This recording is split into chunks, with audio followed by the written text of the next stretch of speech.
I started in 2017 or 2016 just with a blog. And I was just writing down these weird food experiments I was doing for my autoimmune disorder. And so I started with the blog. I got a couple of podcast invitations from the blog just to talk about diet. Things really took off when Joe Rogan invited me on to talk about the carnivore diet. Mm-hmm. But then I was kind of niched into being a diet person. And I had zero interest in being a diet person. I was always like, if there's anything, well, below zero interest, right? I always kind of scoffed at people who were gluten-free and like, you just didn't take anybody who had some sort of ideology surrounding diet seriously. It was like, yeah, vegans, gluten-free people. I'm not one of them, right? And then this autoimmune disorder being, put into remission with this ridiculous diet. I was like, okay, well, that's great for me. I kind of feel like I have to talk about that, but I didn't want to be niched in. I certainly didn't want to be a diet person forever. And I think by the time I rolled around to having my own podcast, I'd been on a lot of other people's podcasts, and somebody reached out and said, oh, I'll produce your podcast. Like, you'd be a good podcast host. I'll produce your podcast. Just give it a shot. And so I started just kind of out of curiosity. And then I thought I could use it to also research some of my health issues, to talk to, have the ability to talk to experts, which is an unbelievable, blessing, just to be able to reach out to people and talk to them. So I started it that way, but then I'm not super interested in, I've kind of figured out my health. So I'm not really interested in talking about health. So I was like, okay, I'll delve into some other things. And I've got this series, and this is what I find really interesting. It's opposing views. Mm-hmm. So I'll have, I really, really, really like opposing views. So one person they're usually generally extremes on a contentious issue, like an abortion, you'd have someone who's very, very pro-choice and someone who's very, very pro-life. And then I'll have a conversation with both of them and try and ask them similar questions and try and stay in the middle ground. And part of the reason I wanted to do that was because I grew up kind of, I went to an art school. I went to a couple of art schools. So I grew up in a really more liberal, like very, very liberal community. And then my dad is more conservative. And I was like, there's this huge bridge between some of my friends and some of my liberal friends and some of my conservative friends. And, the other side, you can't just say, oh, well, the other side's crazy. Right. It's like each side's crazy then. Yeah, everybody's crazy. Yeah, exactly. Exactly. So I don't know if that answers, that's kind of a roundabout way of answering your question, but I think I just started it because partly it was COVID, it was isolating. It's like, I'm pretty extroverted. I wanted to talk to people and then just see where it goes. But the podcast takes maybe 10% of my time. Like, I record a couple of times a week, and then most of the production's outsourced. I have a social media person. So what takes up most of my time are, products and brand management and PR and like legal for my dad's brand, 'cause it's so much bigger. Doesn't look like that on the outside, but. Oh no. I mean, I think your dad's brand there's books, there's tours, there's interviews, he's selling, doing your personality test. He has an online lecture series that you can buy, which I did, things like that. So no, it does seem like a big business. And, so no, I'm sure that there's lots. I agree. I mean, I do the podcast and one comes out every week and I love doing it, but it's not necessarily a super dominant thing in time. I do love the research part of it. Like, I love learning about people before. I'm curious about having these opposing views because I've seen that with your podcast. And I think it's a fascinating topic and a way to present an idea to people. So what do you end up finding in the end with most of these interviews that you sort of mediate between the two? Because I'm guessing like they probably go at it a little bit. You pose questions.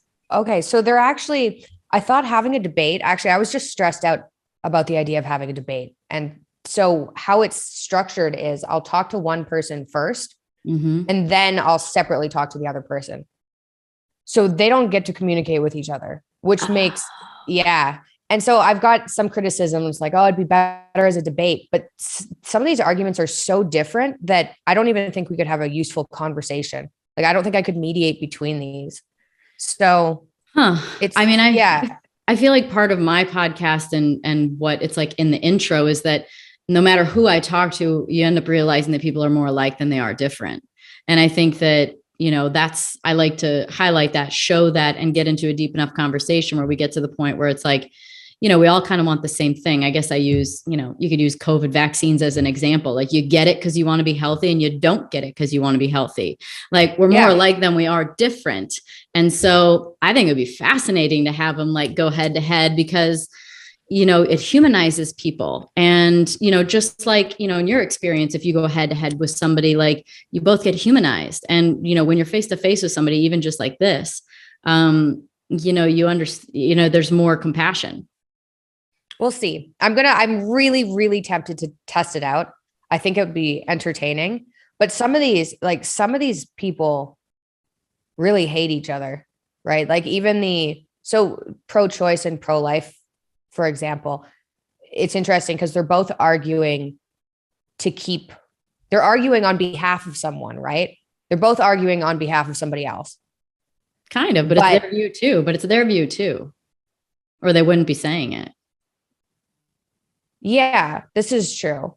But I mean, most of the arguments I think I've seen are from a place of compassion. Okay, I did an immigration one, right? Mm-hmm. And the one guy who's pro-immigration was like, yeah, it's great for the economy. You bring talented people in, everybody spends more money, right? And it benefits society as a whole. And the person, which that's a very simplified, description of what he said. But then the other guy was like, oh no, if you bring immigrants in, then people who make less money, you're talking about seriously low income people, then those people have a harder time finding jobs. It's not the rich people or the people with jobs that you really have to worry about. It's these people in low income neighborhoods that are actually at risk. And so usually I think after the opposing views, I come away thinking, yeah, they're both kind of right. Like, they're both kind of right, but they're not arguing about it exactly. They're arguing about two different parts of the same argument. It's fascinating. Anyway, I really enjoy it.